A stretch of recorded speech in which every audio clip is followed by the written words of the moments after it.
Not too shy there on the stage today, but how good is it to get your man David Haye in a fight?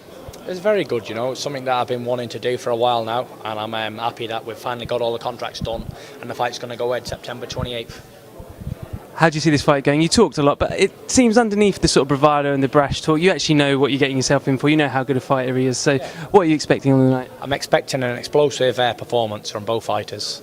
I'm expecting an all-action packed fight, a very fight that people will want to see, and expecting excitement. That's what I'm expecting. Do you think you got enough credit for your victory over Cunningham in the States there? You were going over to that guy's, essentially his backyard. It wasn't Philadelphia, but it was, in his home country.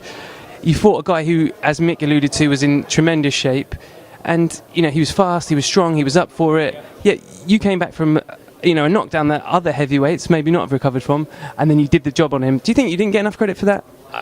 It doesn't really matter whether I did or I didn't. It doesn't mean anything to me anyway, credit or not. People, after I've beat David Haye, they'll make excuses and say David Haye was over the hill.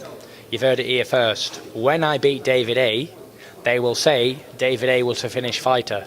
So Tyson is still shit, but David Haye wasn't as good as we thought he was. So that doesn't mean Tyson's any better. And whoever the next hope is, can beat Tyson easy. So it doesn't really mean anything to me. David in the past has played the bad guy. He's hyped up fights, etc. But you said something I thought that actually shone through a little bit of your personality there. You are a fighting man. You're not in this for the fame and the large things. Yes, you do say some outrageous things, but you've proven your fighting hype. You've proven your fighting spirit. How many of David's fights do you think he's had to prove himself in that way? Because he's not had those sort of gut checks as many as you have so far. Definitely not.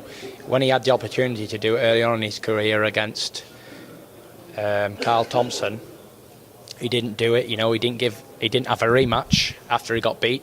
When people thought I got beat with John McDermott, I went straight back there in my next fight and knocked him out. David Haye didn't. He went somewhere else.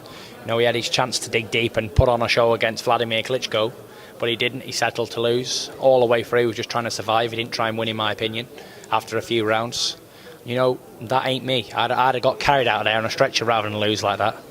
Last question. Have you got a message to your fans that are going to be watching this fight around the world? Yeah, definitely. This is going to be a very exciting fight. You don't want to miss it. I'm going to knock David Haye out, and I want everyone to say how shit he was afterwards and how much of a bum I am still. With a song at the end? Maybe, definitely. There will be a song. I'll have to learn a new